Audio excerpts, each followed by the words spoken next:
Hello, everyone. Thank you so much for watching Togetherness TV. I'm your host, Moassesfar, live from Los Angeles. I hope wherever you are healthy and happy. Please download our app and get the first notification, and it's free of charge for subscription. Stay tuned.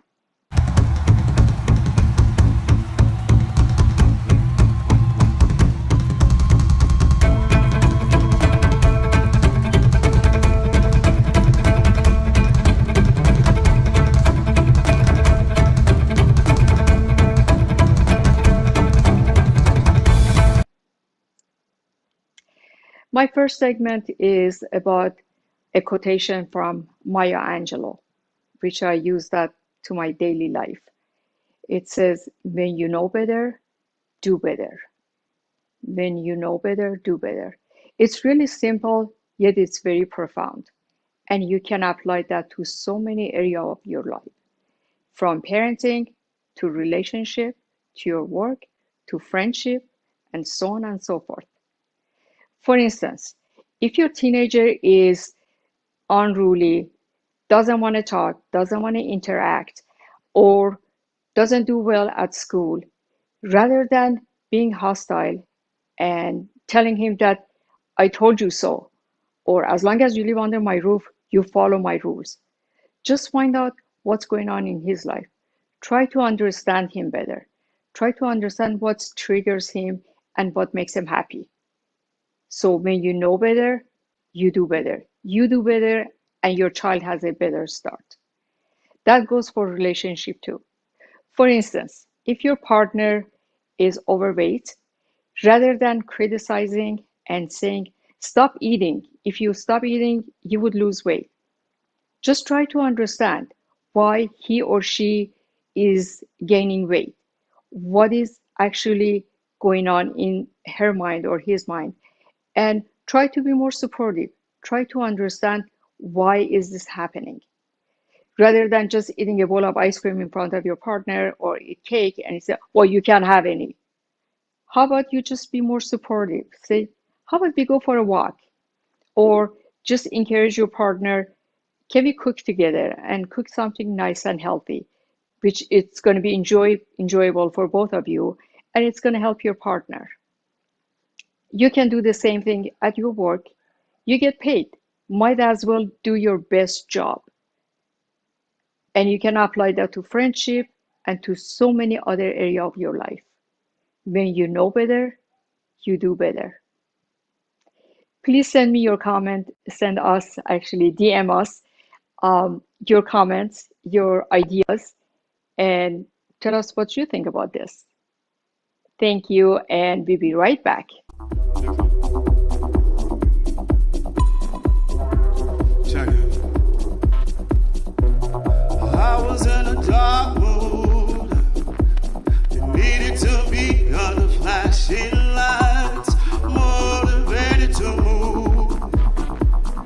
Inhale music to get me high, motivated to move. Release all my worries and wave bye-bye. Now I'm in the groove, free like I'm dancing across the sky.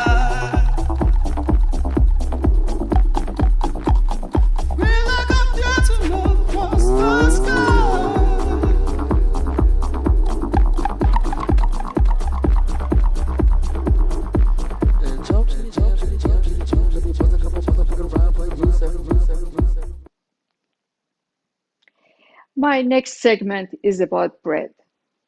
We all love bread, but bread doesn't love us back. And the reason is, when we eat bread, bread is full of carb, sugar, and gluten.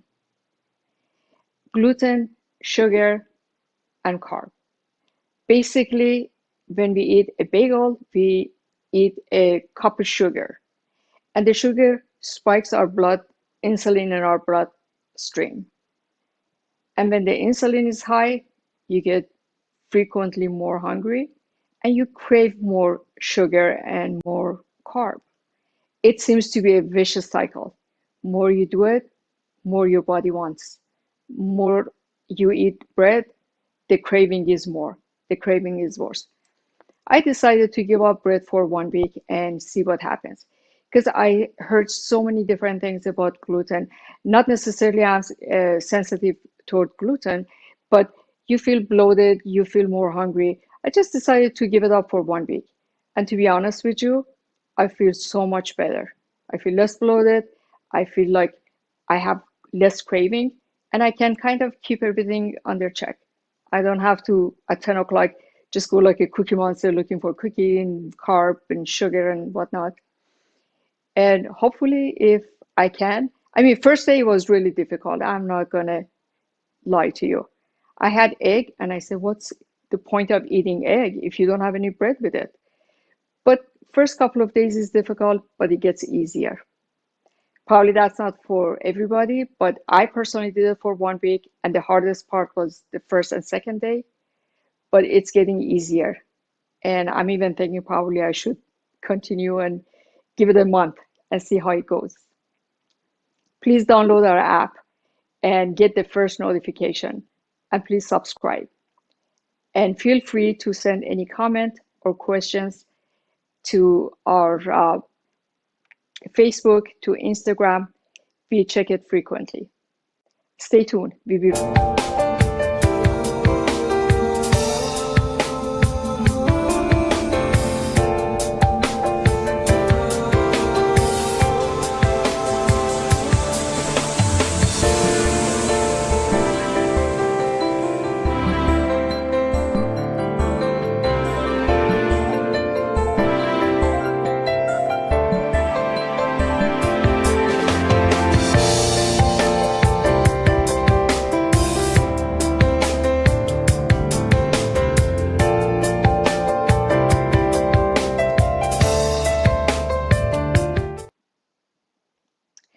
Thank you for staying with us.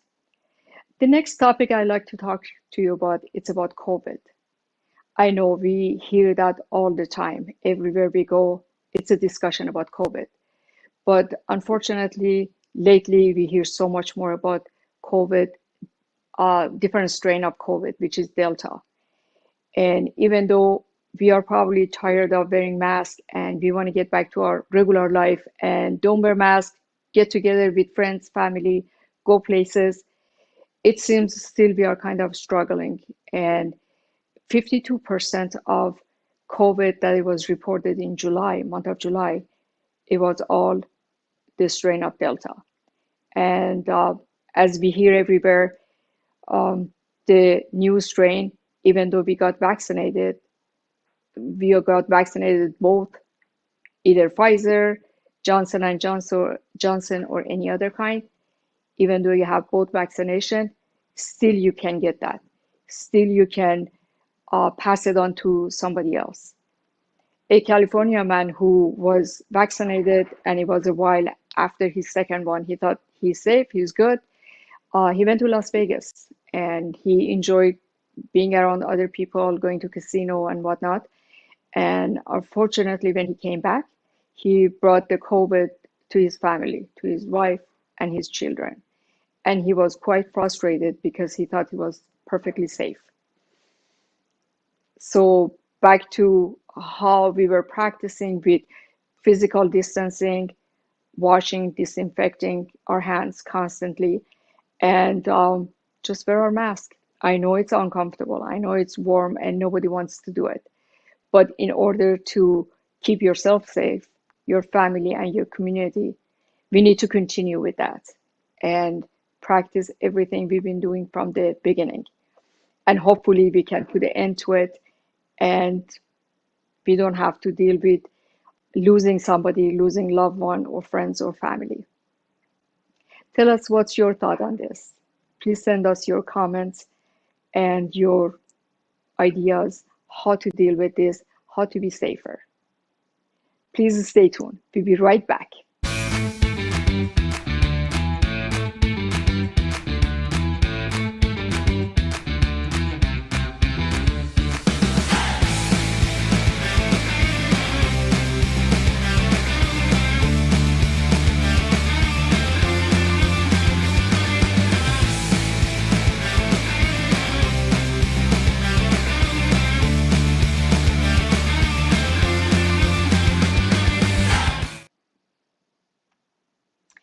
My last segment is about Britney Spears.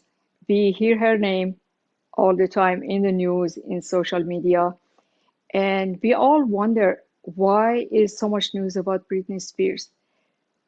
But have we even tried to understand why she is going through what she is going through? I saw a documentary about Britney Spears, and honestly, it just shed a different light on her. In the documentary, it was talking about that Britney Spears is from a very small town, southern town, very religious community, and she started with the Mickey Mouse Club and started singing and dancing, and little by little she got to where she is now. And it's a different thing when you are dealing with an issue or you don't look your best when you go grab a cup of coffee. But if the paparazzi and cameras are on you 24/7 and there is no way you can escape it, it just breaks anybody down, let alone a little girl from a southern town with very limited social access and being exposed to light and camera action and all those things. All of a sudden, she got so overwhelmed. And people were judging her. Why is she acting that way? Why did she shave her head?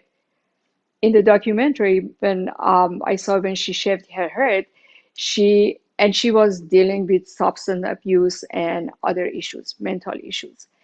And she went to see her kids, and the ex-husband, he felt that the kids shouldn't see her in that condition. So he said, absolutely not. And she got so frustrated. Nothing is harder for a mother to be separated from her children and don't have that uh, privilege spending time with her kids. So she just totally got a meltdown. And she thought, I cannot see my kids, and paparazzi are right on my face, recording everything I do, every move I make. She decided to shave her head to make herself look so unattractive that they're not interested in her anymore. And she was wrong. More she did behavior that was bizarre and interesting, more people followed her. Paparazzi were right on her face. And after watching that, I just had a new respect for people. People are people. You could be famous, you could be beautiful, whatever that might be. But if you're dealing with an issue, especially mental issue, you don't need that to be so um, advertised everywhere. I mean, we all of us, we probably dealt with some issues, but we did it in privacy of our own home.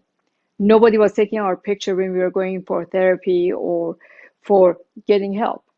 But that poor girl, she was just everywhere. And unfortunately, it seems her family, especially her father, who is just making all the decision, financial decision and health decision for her, according to the documentary, they are totally taking advantage of her. If she is good enough to make millions and millions of dollars, how is it that after 10 years that she proved that she is not probably that vulnerable? She doesn't have the meltdown. Why can't she have the opportunity to manage her own finances or make a decision for her own health and her body? Please tell us, what do you think? What's your comments and what's your ideas? Please download our app and be in touch with us. Stay tuned. We'll be right back.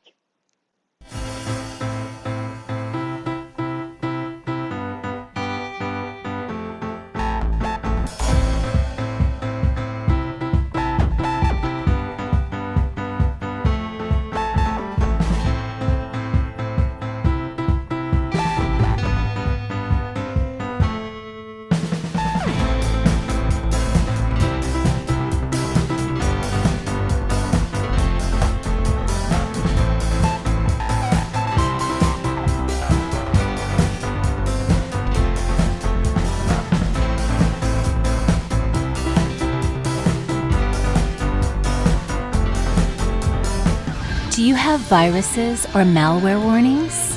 Have a problem with your computer and need help? 24 hours, 7 days. Computer Emergency Services. Convenience and savings at your fingertips. Download our free app and keep in touch. Don't know what you do to me. Maybe I'm insane. Oh, I just want you to stay. All night, night, baby, all night, all night, night, baby, all night. Togetherness Media. Togethernessmedia.com. Thank you so much. This is all we have for you for tonight. Thank you so much for staying with us. And please come back and download our app and stay in touch with us. Thanks again. Stay well. Good night.